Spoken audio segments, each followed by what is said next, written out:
Yeah. I just wish I could see your face, and I don't even know what to say. No pain compares to the loss of your mother, so I suggest that you hold on to it if you still got one. Why I gotta be like this? Why I gotta be like this? I lost my baby. Atlanta's like a salad, man. It's a lot of people moving here. It's a good vibe. It's a good southern vibe. People actually speak. How you doing? You know, versus some other places. And the energy is always pulsing. When I came in from Savannah, I was trying to basically destroy everything in my path. I jumped on the battle scene, and Savannah didn't have much of that. And I was always told, in order to make it, you got to move to Atlanta, because that's where the contracts are, that's where the labels are, that's what it is, that's what the scene is. So I moved here, and I would go get into the competitions and just trying to make my mark. So it was an uphill battle. This store is like a staple. It is a staple in Atlanta. A lot of the battle DJs would come here to pick from that section right over there, which was like the breakbeat and battle record section.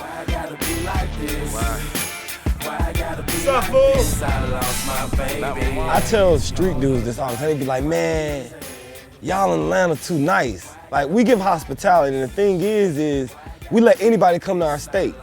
Like, you can't just go to Chicago or just go to Detroit and think you're just gonna set up shop. Yeah, it became kind of like a mecca for hip hop for a while, because when I was growing up, it wasn't really like that. Like, everybody was from New York or the West Coast, like LA. And then, but basically the first guy I remember hearing from Atlanta was Kilo Ali. You have such a deep history when it comes to Atlanta hip hop and R&B, when it comes to Usher, when it comes to OutKast, when it comes to TLC. You know, it's a lot of legends were born here, or were raised here, from OutKast to Ludacris, just anybody in the Dungeon family, Goody Mob. The music and the culture and the history in Atlanta is, to me, A+. You know what, I actually moved to Atlanta a long time ago from Memphis. Maybe 2001. As far as on the gangster urban rap scene, they pretty much doing what we did a long time ago. And I say I made 3 6 Mafia, you know what I'm saying? That time was so glorious, just even being in the city alone, because once like the first video I believe was Black Ice by Goody Mob and OutKast, and I was 18 in the video, I was like a little kid, but that was like the first video to hit MTV. Going on tours with OutKast, man, I feel like people started really paying attention to me and things I was doing, and it was weird because I would be with them so much, and I remember being in LA and like people being like, no, y'all can't come in this club. And we were like, well, I'm with OutKast, and they were like, and then like within a year later, we put out Stankonia, and next you know, we're like at the Playboy Mansion. I was always filming graffiti, but that's when I really was like, hold on, man, how do we even get this far? So I started filming all that.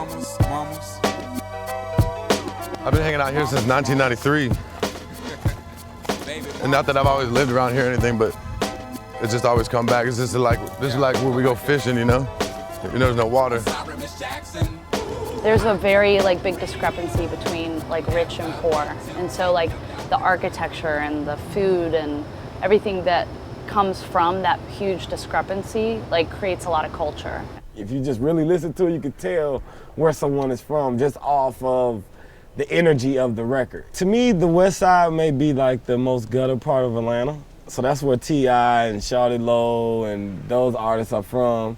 So that's more of an aggressive sound of music, like, you know, it's real like at your throat. Where 2 Chainz from is South Side. They more like hustlers, like, you know, big time hustlers. So you got Young Jock and Ludacris, they from that area, College Park. Me, I'm from the East Side. We're more like, you know, playboys, you know what I mean? They feel like we have all the girls. We was considered spoiled growing up.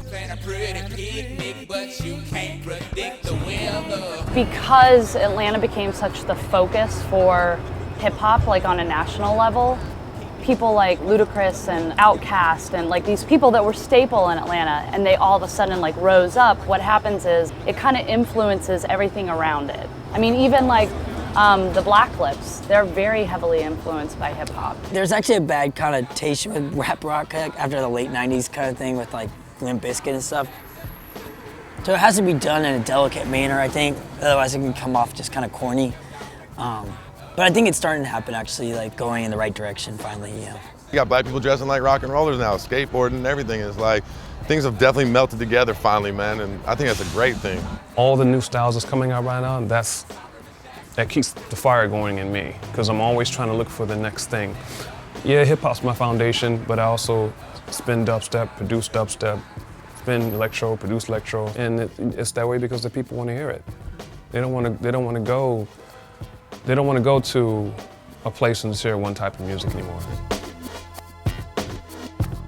A lot of the guys I basically sparred with have branched out and basically made a good name for themselves and seeing the world, traveling, and it all started from just constantly going forward and pushing the boundaries of music and sound and not getting left behind with the digital age as well. A lot of guys get lost in the sauce with that too, because they get to a certain point and they say, okay, now everything is digital, which means you're forced to become a computer nerd. So you gotta learn, you have your craft, you have your skill, but that's not enough anymore. I don't know, I think back then people cared more about their craft, and like we used to have writing sessions like 3-6. That's why we went gold and we went platinum. We used to all have writing sessions like we were the Temptations or something.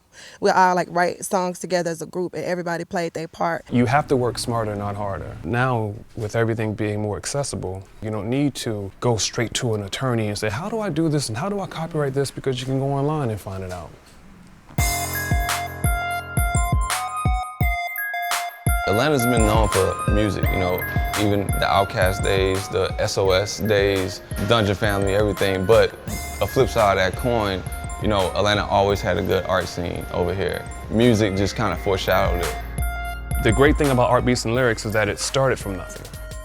And it did start from word of mouth, and it did start from like a core group of talent. The first show happened in Atlanta in 2004, basically just to give a platform to artists, music, and it worked out. It had like 400 people at the first show in a hole-in-the-wall club, and the next show was at the High Museum, which had like 4,000 people, and we kept doing more shows every season or every 4-month cycle to now. I think it's like a cool sensory overload, you know, with the art, the music, Gentleman Jack, and just the atmosphere of people come out to it. You have to scratch the surface. You can't just look at Atlanta and say, okay, well, that's Atlanta or it's crunk. Yeah, we got that. Now, next page.